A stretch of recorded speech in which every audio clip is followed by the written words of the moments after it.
90% of us that aren't eating enough fibre. Most people are eating only about 20 grams of fibre a day, so that's a kind of 10-gram deficit on a day-to-day basis. The foods that fibre is found in are also foods that are packed with many other great nutrients and phytochemicals for our health. This connection into your gut, which is kind of wrapped into kind of a system of nerves, is one of the main reasons that we call the gut the second brain. I don't think I've had a very conventional career, let's put it that way.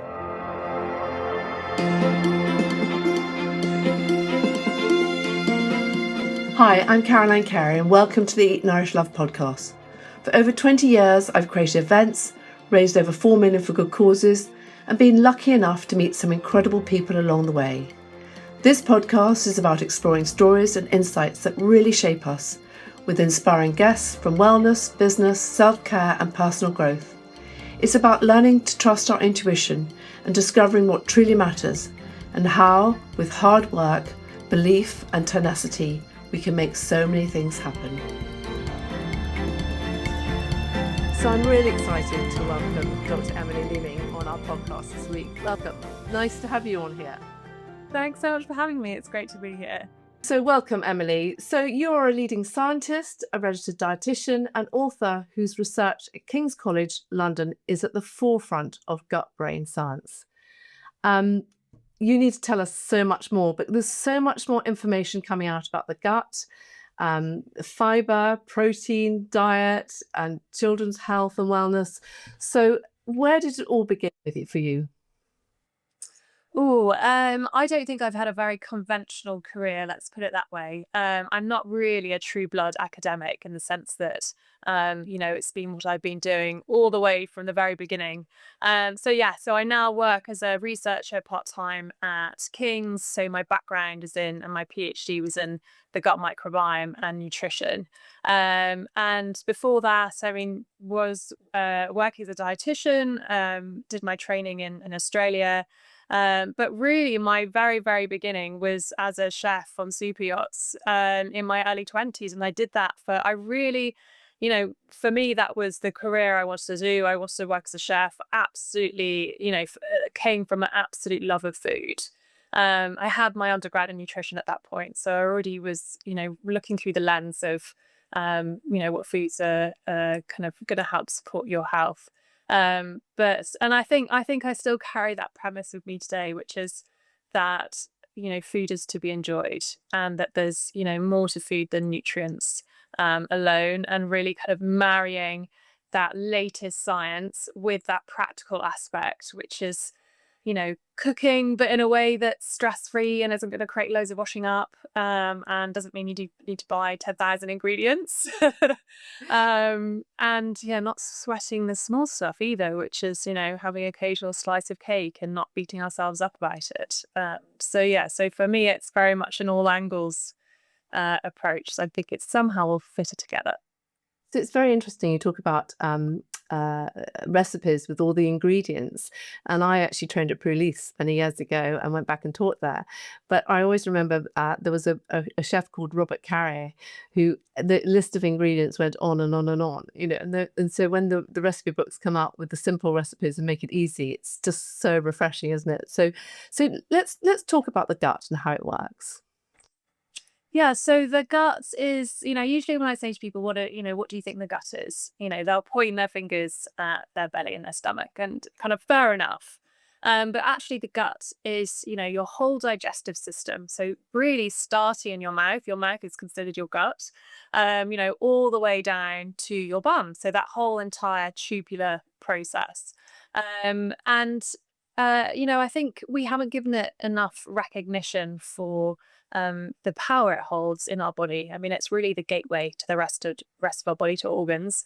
It's not only supplying energy, but it's supplying nutrients from the food that we eat. 70% of our immune system lives in our gut. And also now we've got this new cornerstone of health that we didn't even know existed pretty much 20 years ago, which is our gut microbiome. So that collection of 100 trillion tiny living organisms that we call microbes, that are predominantly made up of bacteria, fungi, and archaea and viruses. but mostly we talk about bacteria that live in our large lower intestine, and they are doing many things, not just helping with our digestion, but also producing special molecules for our health that are able to be used by our gut, but also traveling across into our body and having many different effects as far reaching as our brain.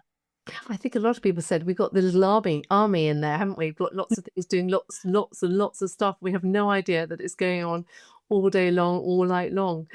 So now you've talked about the relationship between the gut brain and it's the second brain, the gut being the second brain, and they sort of communicate, don't they, through the vagus nerve? How does it all work? Yeah, so there's a number of different ways that we're seeing kind of early signals from this kind of very early research that's showing that the gut microbes are communicating and influencing our brain. So the main direct, the most direct pathway, I should say, rather than the main pathway, which is a little bit like picking up the phone, is through the vagus nerve. So this is a long wandering nerve that connects your brain to your organs in the upper part of your body and including your gut. And this is kind of like your kind of speeding highway, sending messages up to your brain, but also back from your brain back to your gut. This connection into your gut, which is kind of wrapped into kind of a system of nerves, is one of the main reasons that we call the gut the second brain, because the system of nerves that kind of encase and wrap around your gut are able to kind of have fine-tuned signaling that signals messages back up to the brain, and telling you, the brain, what's going on, whether it's what kind of digestive juices need to be released, sensing on nutrients, and also you've got the microbes kind of signaling back up as well. So that vagus nerve is kind of all connected with that. You've also got other different pathways as well. So your gut microbes can signal through your immune system. This seems a little bit like perhaps Chinese whispers, where something might change in shape and pass on to kind of different ways until it reaches your brain, or it can be a little bit more direct than that. You've also got those molecules that get produced by the gut microbes, so they can then signal to your brain as well. And then we see that there's this kind of influence over how your brain produces and shapes how your brain produces serotonin, which is linked to mood, and also GABA, which is your calming neurotransmitter, and dopamine, which is your like, ooh, I want to do this again, neurotransmitter. So is any of this whole concept of the microbiome shaped at birth? How does it work? Does it start from a very early age?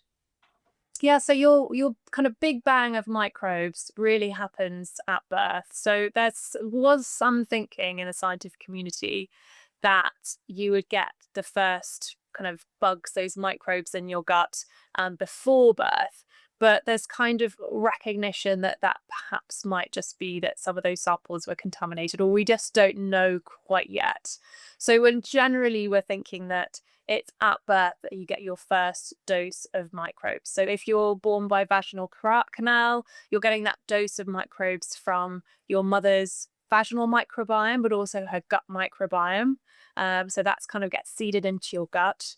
If you're born by C-section, that first dose of inoculation of microbes tends to be from the skin of your parents, but also the nurses and the doctors, and that kind of microbes that are common in that surrounding environment in the hospital. So you could, start life with very different microbes, but that's first kind of 3 to 5 years.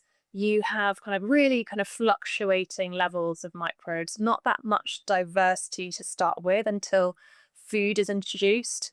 And that's all working in tandem with your immune system, which is developing at the same time. And your gut microbes kind of act like a training system for that immune system. So they're kind of closely related and entwined throughout your life. That's really helpful, because I think sometimes there's a huge pressure put on I think mothers when they're having, whether they have a vaginal birth or whether they actually have a C-section, and actually that's really, really lovely, because actually they can pick that up in different ways, can't they? I think the thing is to we really, really recognize that there's so many different ways that we pick up microbes throughout our lives. And yes, like, for example, diet is like a key contributor to what shapes our gut microbiome, but it's not the only one.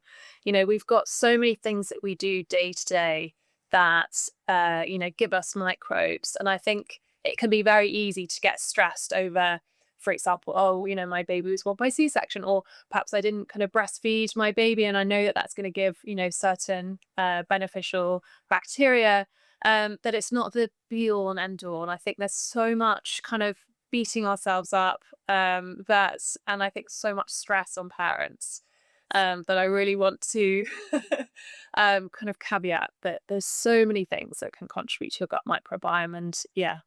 And also, I think the other thing you talk about is over sanitization, and how we become very clean, and why it's important actually that we are out there in nature, gardening, being with animals, etc. Can you just explain what you mean by that? Yeah, so there's this hypothesis at the moment, which is that perhaps the fact that we live in very kind of clean, sterile environments, we live in a box in a house, we have very, very clean surfaces, and we don't spend that much time kind of stomping around in mud and getting enough fresh air. And that perhaps is one of the reasons why we see that, that over generations we're seeing a kind of decline in diversity, which is a kind of sign of a healthy gut microbiome, kind of over the generations. So one contributing factor amongst many, but that could be one reason. Well, I'll tell you, I've absolutely loved reading your book. Love the colours; they go with my cushions in this room. For those, I love that so much. Now, what's actually really interesting, particularly in the world at the moment, is that it's very fascinating, isn't it, between the men's and women's microbiomes, and how little research has been in that. So, what's the background on that?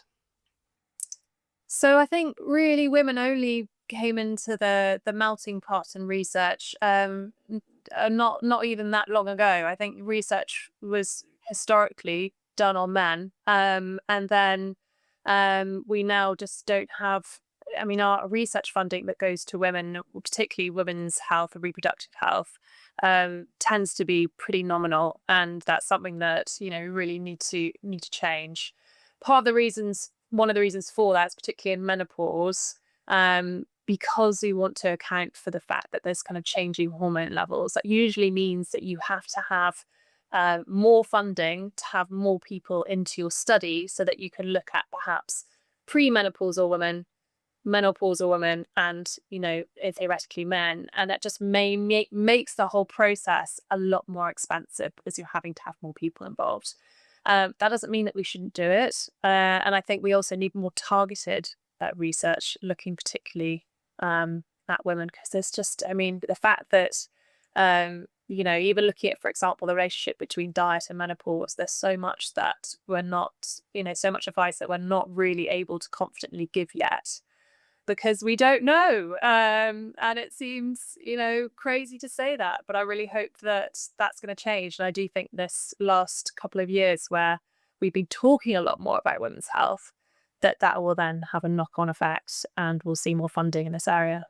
I think it comes across a lot of conversations I've had that, that research, we're beginning to get it, but it's not been there. The data's not been there.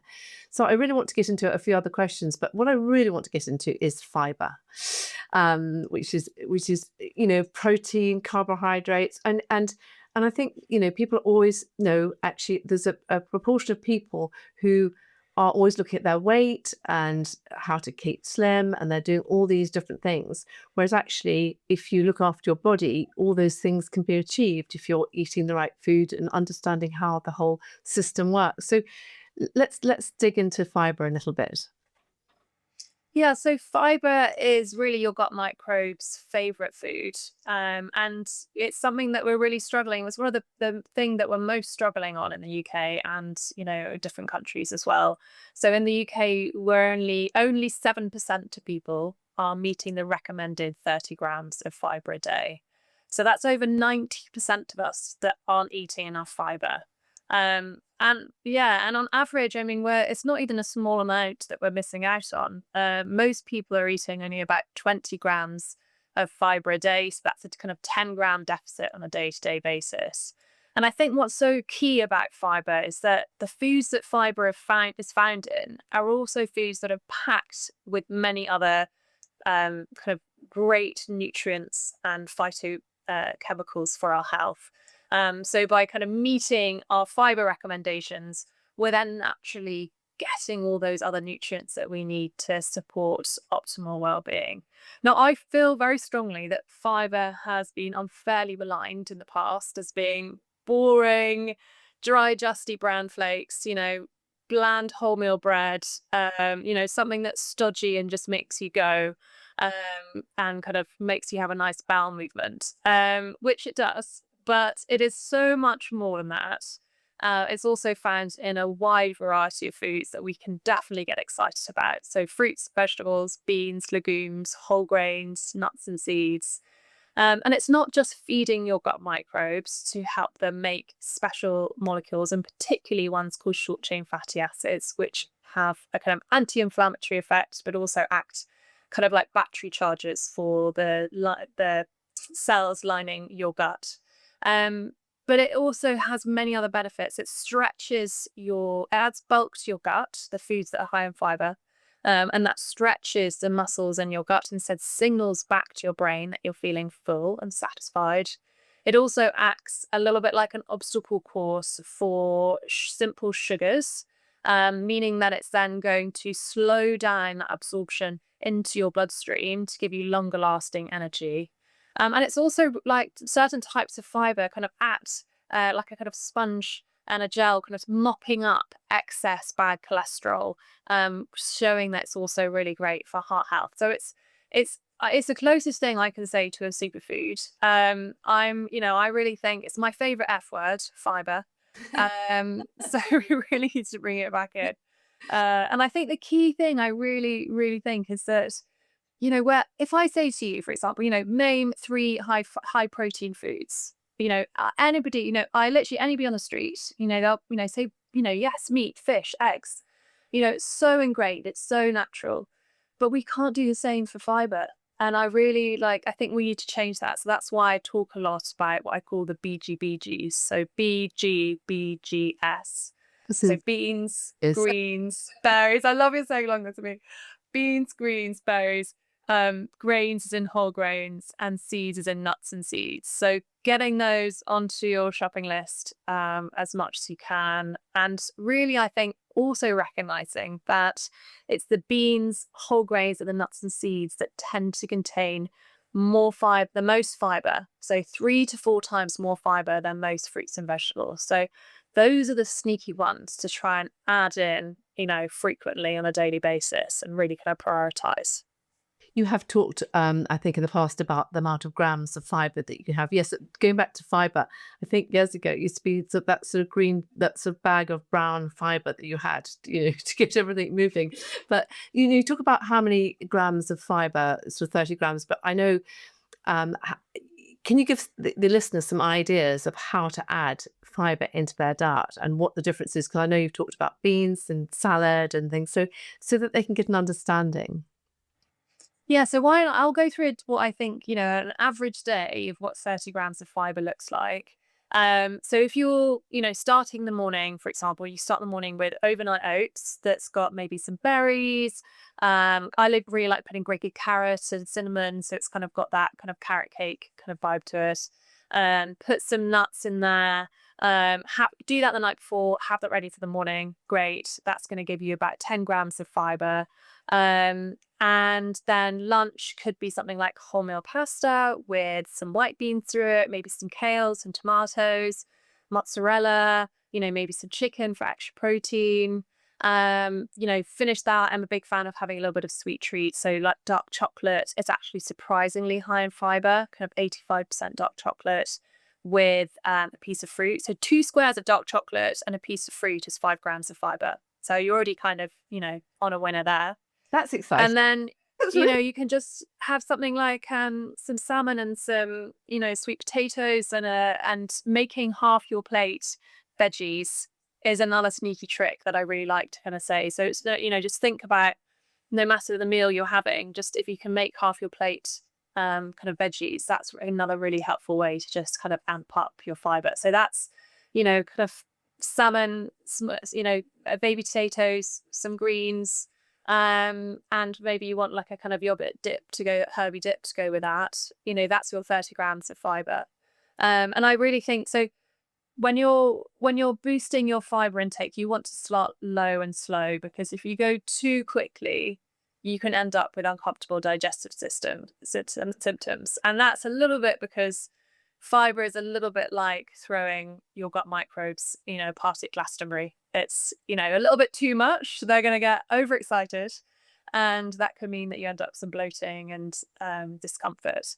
Whereas actually just starting a little bit at a time, whether that's adding a tablespoon of beans because you're not used to having beans, or just, swapping out, maybe also swapping, in some whole grains at lunch or at dinner, and just kind of, slowly easing up over the week. So I just wanted to thank Meggie Wellness for sponsoring this podcast. I have always been really lucky with my hair. It's always been full and healthy. I've never really needed much help. But then I was lucky enough to try some of the products from Meggie Wellness. And I cannot tell you, my hair is so much fuller, shinier, and it's growing faster than ever. If you're dealing with thinning hair, breakage, or hair loss, their shampoo, conditioner, rejuvenating serum, and supplements are designed to nourish the scalp and support healthy hair growth. What I really love too is that there are no harsh chemicals. Meggie Wellness products are 100% vegan, cruelty-free and free from SLS, silicons, parabens, GMOs and PEGs, and they're all in beautiful, sustainable packaging. So if you want stronger, healthy hair, why not try some of Meggie Wellness products? And you can get 20% off, excluding bundles, with the code EAT20. If you go to the bottom of this podcast, you can see the code EAT20, and there's the link.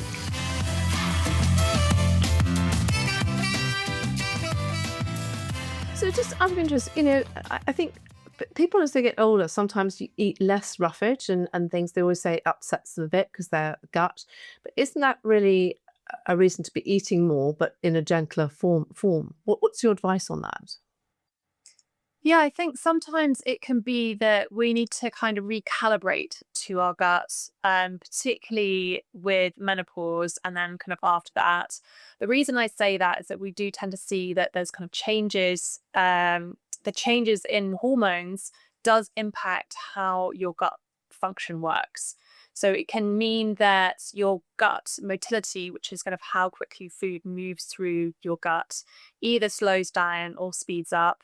And that can then make you feel like certain foods that you've been able to eat absolutely fine in the past may not feel so comfortable now. So it's a little bit like having to just relearn where your gut is.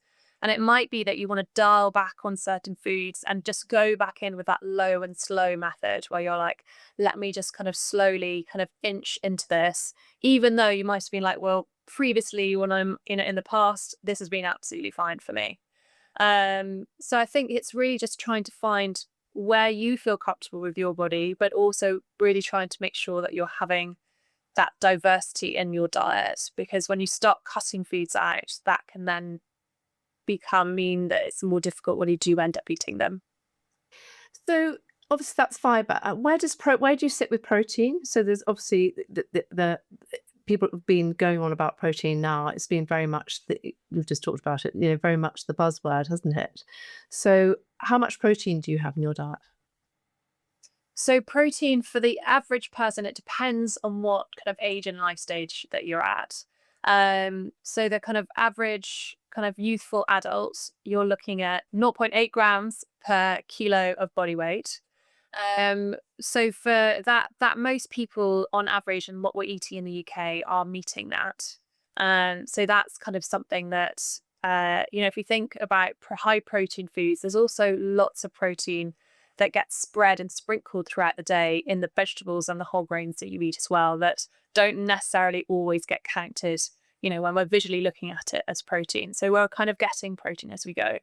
But then moving later on in life, and also if you are doing resistance exercise, which we all should really be doing, we want to be upping that protein intake. So we want to be meeting anything from kind of 1 to 1.2, or for guys in particular who are doing kind of real bodybuilding, kind of athletic exercise, perhaps either nudging towards 1.6. So that means that we really want to be focusing on trying to prioritize that fiber as well. And I think for me, it's really thinking about those food sources that are both rich in protein and fiber, because what tends to happen, and I tend to see this happen quite often, is that we're so obsessed with protein, we end up prioritizing meat protein to the point that we're kind of over consuming it, perhaps beyond what we need. And then that ends up crowding out all the other foods, like fiber-rich foods, that we also need for our health. So it's kind of finding that sweet spot in the between. So trying to get that high protein, but also get the high fiber. And by doing that, getting the foods that kind of marry the two. So that's beans, for example, high in protein, high in fiber. Peas, really cheap, affordable option. Lentils, kind of nut butters and nuts, tofu, all those kind of quinoa. Just getting kind of a blend of those and just to kind of help kind of tick both boxes. You talk about, was it one of your, I can't remember, but you talk about live and dead food. So I can't, but I think, I think it's all to do with kefir, isn't it? So what's live and what's dead. So can you just explain that a bit more? Yeah, I think, so this is related to fermented foods. And I think, fermented foods are effectively foods that have been acted on by bacteria and yeast that kind of break down the sugars and starches. And through that process, they help to make some of the nutrients easier to access. They also increase levels of certain vitamins. So that action is kind of a really great kind of making that food more healthy for us. And then, of course, you've already got the kind of health benefits of what's already in that food. Now, the difference between what I kind of jokingly call a live and a dead ferment is that you have certain foods like kefir, sauerkraut, kimchi, which you eat with the microbes still alive in them. So therefore, we think that there's perhaps a health effect from those microbes themselves. Perhaps if they manage to survive the kind of acidic sac of your stomach and make their way to your colon to join the rest of your gut microbes, perhaps then kind of having a contributing effect to your gut microbiome. But then there are also foods that are fermented, but I kind of say are dead ferments because they've been cooked, for example, like sourdough bread is a great example of that. It's baked in the oven. So those microbes are then, killed off. But we think that those dead microbes, those fragments of dead microbes, may still interact with our immune system in a beneficial way. Again, early science, but that could still be having a benefit in that way as well. So not a complete write-off just because it's a dead one. Yeah. So can you just explain the link between the health condition like ADHD, autism, because it's obviously now very prevalent, it's getting more attention, people are now want to be diagnosed with it. How does the work that you're doing help with these sort of conditions? So I have a chapter on this in the book because I think there's a lot of discussion around gut health, and I think a lot of the discussion is actually kind of way ahead of where the science kind of actually is currently. What we're seeing is that there's signals where people with autism or ADHD tend to have a different gut microbiome to people without autism and ADHD. And what we think is that, that could be go one way or the other. We're not sure which way that direction, that relationship is going.